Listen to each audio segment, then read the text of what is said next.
Huli isda. Hango. Ang lalaki oh. Magkatawa pa yun lang. Ha? Nakakad pa yun. Ah. Parang pa yun. Ano yun? Palabas. So automatic pala pag nakahuli nilalagay kagad sa yelo. Ha?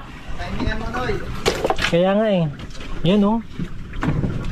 Dito boy. Tama na kayo boy. Ang lalaki.